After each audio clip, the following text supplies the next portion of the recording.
आज की कहानी बताता हूं क्या हुआ। सुबह हम लोग निकले जंतर मंतर के लिए, है ना। अब वहां पहुंचे तो वहां भाई एंट्री ही नहीं दे रहे, कहीं से भी एंट्री नहीं थी कि आप जाएं। और ठीक है, वो अपना काम कर रहे थे, कहीं से भी एंट्री मिल ही नहीं रही थी। जहां से भी मतलब अलग अलग रास्ते होते हैं अंदर जाने के, है ना, कहीं से भी कोई भी दरवाजे से एंट्री नहीं मिल रही थी। कि इस गली से गए तो यहाँ पर बैरिकेडिंग थी, इधर गए तो वहां पर पुलिस खड़ी हुई थी, अलग अलग अलग जगह पे। फिर एक ऐसी जगह से हम लोग गए जहां पे रास्ता ओपन था।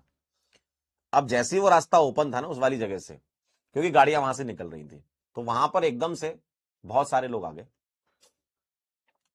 और जैसे ही बहुत सारे लोग आए, और हम लोग सबसे आगे थे, क्योंकि वो गली पे कोई गया ही नहीं था। हम लोग चले गए कि यार कहीं से तो एंट्री हो, है ना, क्योंकि जवाब तो मांगना था हमें भी। तो जैसे ही हम लोग पहुंचे एकदम से बहुत सारे लोग आ गए। अब जैसे ही बहुत सारे लोग आए भाई, उन्होंने गाड़ी मोड़ी और जो ऊपर गन लगी रहती है जिसमें टीयर गैस होती है, वो टीयर गैस दाग दी उन्होंने। और मतलब जैसे मूवी का कोई सीन चल रहा हो, एक यहां दागी फिर मोड़ी, फिर दागी फिर मोड़ी, फिर ऐसे टैंक टाइप से रहता है, वो ऊपर लगा रहता, एक दो तीन चार ऐसे ऐसे। अब जिस डायरेक्शन में हम लोग खड़े थे वहां पर ही एक, मतलब जैसे मैं यहां खड़ा हूं ना, यहां से जस्ट 2 कदम चल लो बस, वहां पे गिरा गोला।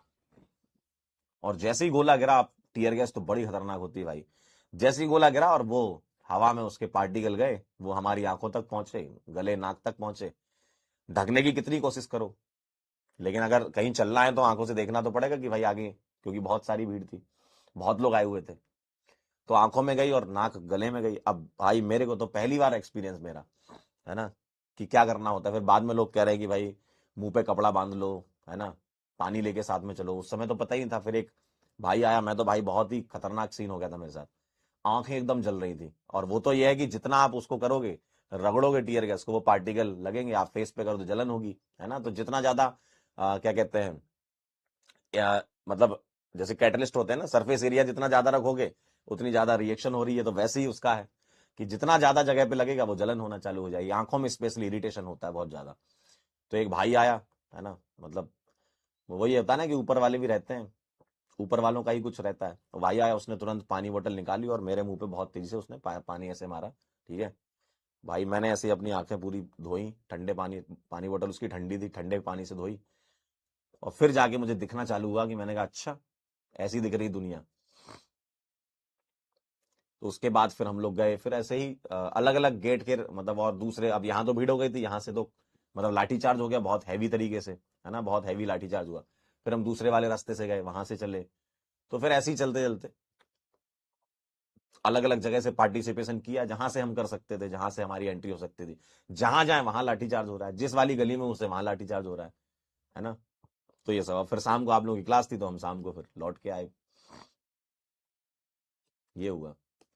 तो बहुत कुछ चल रहा है। अब मेरा तो यही है कि देखो, कोई पार्टी अभी तो आपको, अगर समर्थन की बात करें या फिर आप किसी के खिलाफ हैं, तो ये सब लड़ाई वो उसकी है ही नहीं ना। ये सब लड़ाई किसी पार्टी की भी नहीं है। ये सब लड़ाई तो बच्चों के लिए है कि भाई जैसे आप लोग हो, अब आप लोग अगले से अगले साल, सॉरी अगले साल पेपर देने जा रहे हो, या अगले से अगले साल 11th वाले बच्चे जा रहे हैं, या नेक्स्ट ईयर ड्रॉपर वाले बच्चे जा रहे हैं। तो ये आने वाले कुछ सालों की बात है ना। आपको नेक्स्ट ईयर पेपर देना है, 11th वालों को नेक्स्ट नेक्स्ट ईयर पेपर देना है। तो ये आने वाले समय में पेपर किस तरीके से, क्योंकि देखो जेई मेन तो एनटीए कराती है ना।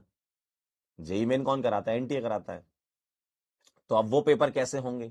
मतलब आप लोगों के लिए ये सोचने वाला है ना ऐसा कि यार मैं अगले साल पेपर देने जा रहा हूं, तो क्या मैं ये सोच के जाऊं कि जो मैं पेपर दे रहा हूं वो लीक ना हो गया हो कहीं? तो इस मेंटल स्टेट से आप पेपर थोड़ी दोगे। अगर आप लोगों को भरोसा मिलेगा या हम लोगों को मिलेगा, एज अ टीचर मैं आपको क्या गाइड करूं, है ना। तो हम लोगों को जो भरोसा मिलेगा वो यही है ना, कि भाई आप पेपर फेयर तरीके से करा लो, है ना। कुछ ऐसे कानून बना लो, ऐसे कुछ बुलेट प्रूफ पॉइंटर सेट कर लो कानून में, कि भाई पेपर लीक होगा तो उसको कड़ी से कड़ी सजा हम देंगे, है ना। और जो अभी इस वाले पेपर लीक में है उनको वो सजा दो, ताकि आगे से आने वाले समय में कोई पेपर लीक के बारे में नहीं सोचे। भाई दुनिया में ऐसी कई कंट्रीज है जहां पेपर लीक नहीं होते हैं, तो वहां कानून है ना, इसलिए नहीं होते हैं, वरना वहां भी लोग कर रहे होते। तो वो कानून ही बनाना पड़ेगा, उसके लिए आपको अलग से स्पेशली कानून, पेपर लीक कानून बनाना पड़ेगा, कि लोग सोचें उसके बारे में, कि भाई अगर हमने ये कर दिया तो भाई दिक्कत में पड़ जाएंगे हम। तो इन सब चीजों का ही सवाल जो है वही जवाब चाहिए थे कि भाई क्या करें। अब वही है कि कुछ बातचीत हुई नहीं है, और बातचीत कर लेने में कोई बुराई नहीं है। बातचीत करके कोई आपसे लड़ थोड़ी रहा है वहां पे, है ना। भाई आप बैठ जाओ एक बार, आप एक कमेटी बना लो, आप उसमें अच्छे साइंटिस्ट रखो, अच्छे डॉक्टर रखो, अच्छे इंजीनियर रखो, उस कमेटी को बना करके, और उसके थ्रू कि भाई पेपर की ट्रांसपेरेंसी कैसे हम सुनिश्चित करें, उस पर आप बात कर लो लोगों से, और वही पॉइंटर्स आप जनता के सामने रख दो कि भाई ये चीजें हो रही हैं। तो ऐसे ही चलता है ना काम। अब बात ना करना तो सबसे बड़ी दिक्कत है ना, बात करने से ही तो सुलझती हैं चीजें। तो पेपर लीक का कानून अलग से आए, उसके लिए बात कर रहे हैं। अब कई लोग उसको अलग अलग डायरेक्शन में जोड़ देते हैं, ये पार्टी वो पार्टी। भाई पार्टी से कहीं ऊपर देश होता है यार, है ना। पार्टियों से कहीं ऊपर देश होता है, देश पहले होता है ना। आपका पेट्रियटिज्म जो है वो कंट्री के लिए है, किसी सरकार के लिए थोड़ी है ना। तो देश के लिए आपका पेट्रियटिज्म होना चाहिए ना। तो यही चीजें हैं जो चल रही हैं, कुछ चीजें सही लगती हैं, कुछ चीजें गलत लगती हैं, यही होता है ना। लेकिन वही है कि एज अ स्टूडेंट अगर मैं आप लोगों को बोलूं, तो आप लोग का फोकस ये होना चाहिए कि आप पढ़ाई करो, और बाकी लोग कर रहे हैं जो, है ना, बाकी जितना आप सपोर्ट कर रहे हो अंदर से, वो तो भाई आप ही जानते हो, आप में से काफी बच्चे सपोर्ट कर रहे हैं, अच्छी बात है ना। और ये किसी पार्टी को सपोर्ट करने की बात नहीं, ये बात है जो मुद्दा है उसको सपोर्ट करना है। अब कई लोग छोटी छोटी बातों को उठा लेते हैं, इसने वो कर दिया, उसने कर दिया, ये ऐसा था, वो वैसा था, तुम कहाँ थे, ये कहाँ था। ये सब इन सब चीजों का है ही नहीं। ये समय है कि हमारा पेपर लीक हुआ था, बहुत सारे बच्चों ने, 15 से ज्यादा बच्चों ने सुसाइड किया है, उनके घर वालों को न्याय मिल जाए। जो 111 सवाल हैंड रिटन थे जो पेपर में पाए गए, और जो गिरफ्तार हुए 13 लोग हैं, वो एक कानून बना के उसके तहत उनको सजा दे दी जाए। बहुत सिंपल सिंपल सी चीजें हैं, ये तो करना ही चाहिए यार। तो ये दो चार चीजें कर ले सरकार, बस कोई दिक्कत नहीं है भाई, एक कानून आ जाए, चलने दो।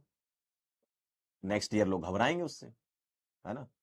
तो ये सब चीजें हैं भाई। 111 सवाल जो आपके हैंड रिटन जो मिले से, ये मैं नहीं कह रहा हूँ, ये सीबीआई इंक्वायरी में लिखा हुआ है, मैंने तो पूरी इंक्वायरी पढ़ी हुई है। सीबीआई इंक्वायरी में लिखा हुआ है कि 111 जो सवाल हैं वो हैंड रिटन फोन में पाए गए थे, जो भी आरोपी है उसके, और वो सवाल exact match, word to word matching हुई है जो नीट का पेपर आया था। तो जब इतना सब पता चली गया है, 13 लोग आपने गिरफ्तार कर ही लिए हैं, पेपर जो है जो क्वेश्चन है वो 10 दिन पहले लीक हो गए थे, 16 से ज्यादा बच्चों ने सुसाइड की है। तो जब इतना सब कुछ आपको पता है, तो इतना काफी नहीं है कि आपके लिए सजा देने के लिए। और जिस एजेंसी के अंडर ये हुआ है, उसको अपनी अकाउंटेबिलिटी सेट करनी पड़ेगी, उसको जवाबदेही तय करनी पड़ेगी, उसको ये बताना पड़ेगा जनता को कि भाई ये हमसे गलती हो गई है, नेक्स्ट ईयर से हमने ये कानून लाए हैं, नेक्स्ट ईयर से आपका फेयर एग्जाम होगा, और नेक्स्ट ईयर फेयर एग्जाम करा के दिखाना पड़ेगा। और फेयर एग्जाम कराइए आप, बच्चा पेपर देगा, सिलेक्ट होगा, डॉक्टर बनेगा, इंजीनियर बनेगा। ऐसे तो चलना है देश, ऐसे ही तो आगे बढ़ेगा। तो ये तो भाई आप एक प्रेस कॉन्फ्रेंस कर लो, या एक स्टेटमेंट दे दो, है ना, या आप अपने मन की बात कर लो जैसे हम कर रहे हैं। आप भी अपने मन की बात कर लो, एक जो भी रेस्पॉन्सिबल लोग हैं वहां पे एजेंसी में, वो मन की बात कर लें अपनी, कि भाई हम ऐसा ऐसा कर रहे हैं। आप अपनी हंगर स्ट्राइक खत्म करिए। अब सोनम सर जैसे अगर हम बात करें, उन्होंने काफी कुछ किया है इस देश के लिए, है ना। उनको मतलब अब कुछ प्रूव करने की जरूरत नहीं अपनी, कि वो कुछ प्रूव करते फिरें। कर लिया ना उन्होंने, अपने अपने पूरे लाइफ टाइम में उन्होंने देश को बहुत कुछ दिया है। तो उस व्यक्ति के पास जाएं और पानी पिलाएं, उसको मना कर दें कि भाई मत करो, हम आपके साथ बैठ जाते हैं। आप अच्छे अच्छे साइंटिस्ट उठाइए, आप इसरो से साइंटिस्ट उठाओ, आप आईआईटी से बहुत अच्छे अच्छे प्रोफेसर उठाओ, आप एम्स से बहुत अच्छे अच्छे डॉक्टर उठाओ, और इन सब की एक कमेटी बना करके आप सबको बिठा लो, इंटेलिजेंट लोगों को, है ना, बेवकूफ लोगों ने, इंटेलिजेंट लोगों को बिठाओ, जो आपको लगता है कि सरकार में ये लोग काम कर रहे हैं, है ना। जैसे एम्स में कोई बहुत अच्छा डॉक्टर हो, है ना, आईआईटी में कोई बहुत अच्छा प्रोफेसर हो जिसको थोड़ी समझ हो कि हाँ किस तरीके से पॉलिसीज बनाई जाती है, और होते हैं ऐसा, है ना। आईआईटी कॉलेज में भी होते हैं अच्छे अच्छे प्रोफेसर, एम्स में भी होते हैं, ठीक है। और भी आप रिसर्च इंस्टीट्यूट उठा लो, है ना, आईसर से आप लेके आओ लोगों को, आप इसरो से उठाओ लोगों को। तो आप इन सब की एक कमेटी बना करके बढ़िया एक कानून बनाओ। ये लोग इतने इंटेलिजेंट है भाई, ये इतना बुलेट प्रूफ चीजें बना देंगे ना आपके लिए, है ना, इतना बढ़िया तरीके से लिख देंगे ना सारी चीज है, ड्राफ्ट ऐसा बना देंगे ना भाई। इंटेलिजेंट लोग जब ड्राफ्ट बनाएंगे, पढ़े लिखे लोग जब ड्राफ्ट बनाएंगे, तो जब वो बाहर निकल के आएगा तो वाले की दिखेगा हाँ कुछ सोच करके बनाया हुआ है ना। तो ऐसे बड़े बड़े लोगों को जो मतलब इस चीज से जुड़े हुए हैं सालों से, है ना, जिनका इस फील्ड में नाम है, आप उनसे बनवा लीजिए कानून कि पेपर लीक हुआ तो ऐसा ऐसा हो जाएगा, हमको इस पॉइंटर्स पे काम करना चाहिए, है ना, एजुकेशन को हमको इस डायरेक्शन में ले जाना है। तो बहुत सारी चीजें करने के लिए, बस करने का मन होना चाहिए। मन अगर एक बार बना ले गवर्नमेंट तो हो जाएगा, ये कोई बड़ी बात नहीं है ना। और ये कोई मतलब गलत बात थोड़ी है, पेपर फेयर होना चाहिए, गलत बात कहां से हो गई। अगर पेपर फेयर होना चाहिए इसके लिए कोई बोल रहा है तो ये गलत नहीं है। अब कई लोग कहते हैं सर मंच सही नहीं है, ये सही नहीं है, वो सही नहीं है, पार्टी ऐसी है वैसी है। तो इन सब चीजों से हट करके आप भी अपनी आवाज उठा सकते हो ना, आप डिजिटली अपनी आवाज उठा सकते हो। आप डिजिटली आप स्टोरी शेयर करो, आप सवाल का जवाब मांगो कि भाई नेक्स्ट ईयर पेपर फेयर कैसे होगा, इसका हमें जवाब दे दो। यही तो आप जवाब चाहते हो ना, कि हम अगले साल पेपर देने जाएं और हम दिमाग में ये लेकर के ना जाएं कि क्या ये वाला पेपर तो कहीं लीक नहीं हुआ है, एजेंसी तो एक ही है। तो अगर एजेंसी अब अभी हमको श्योरिटी देगी कि हाँ हम नेक्स्ट ईयर आपका पेपर अच्छे तरीके से कराएंगे, और ऐसा नहीं कि बोलने का, पॉइंटर्स बना करके पूरा, जो अभी मैंने कमेटी बताई, सभी साइंटिस्ट लोगों को, टीचर्स लोगों को जो आईआईटी एम्स इन सब में है, उन सबके साथ बैठ करके, सोनम सर के साथ बैठ करके ये पॉलिसी डिसाइड कर लो कि नेक्स्ट ईयर इस वजह से अब पेपर लीक नहीं होगा, ये पॉलिसी हम लेकर के आए, तब तो कुछ बात है। वरना भाई मतलब पिछले 2-3 सालों में तो बहुत खतरनाक चीजें एकदम से बदली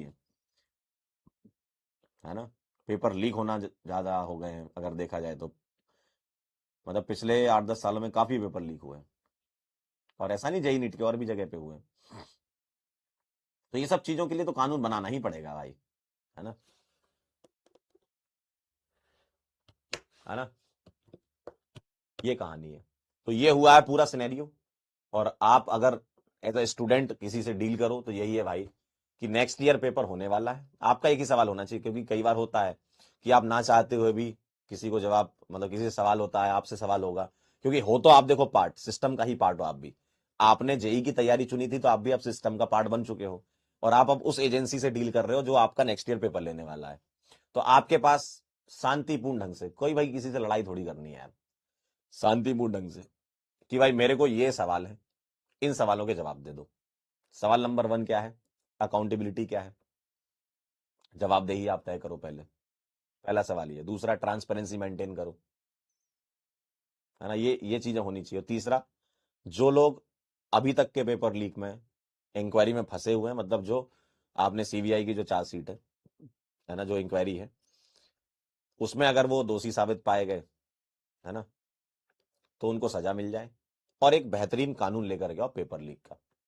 और इन सब में सबसे इंपॉर्टेंट पॉइंट आखिरी वाला ही है, पेपर लीक कानून अगर आ गया ना, तो नेक्स्ट ईयर से पेपर लीक होना बंद हो जाएंगे। और कोई स्ट्रिक्ट कानून होना चाहिए, क्योंकि देखो कानून के डर से ही तो चीजें होंगी ना, मतलब आप अगर कोई कानून ही ना बनाओगे तो लोग मनमानी करेंगे। आप कानून बनाइए उसका, और उसका कानून बना करके जो इस साल के पेपर लीक के दोषी हैं उसको वो वाली सजा दीजिए जो आप बना रहे हैं कानून, तभी तो नेक्स्ट ईयर लोग डरेंगे उससे, है ना। और बाकी कुछ भी मतलब नहीं, आप बोलो कि भाई ये पार्टी वो पार्टी, भाई पार्टियां तो आती जाती रहेंगी भाई। एक बहुत ही महान इंसान ने कहा था कि पार्टियां आएंगी जाएंगी, बनेंगी बिगड़ेंगी, लेकिन ये देश रहना चाहिए। तो वो तो तभी रहेगा ना जब इस तरीके के कानून आएंगे, पेपर लीक ना हो उसका कानून बना दो, हो जाएगा काम, है ना।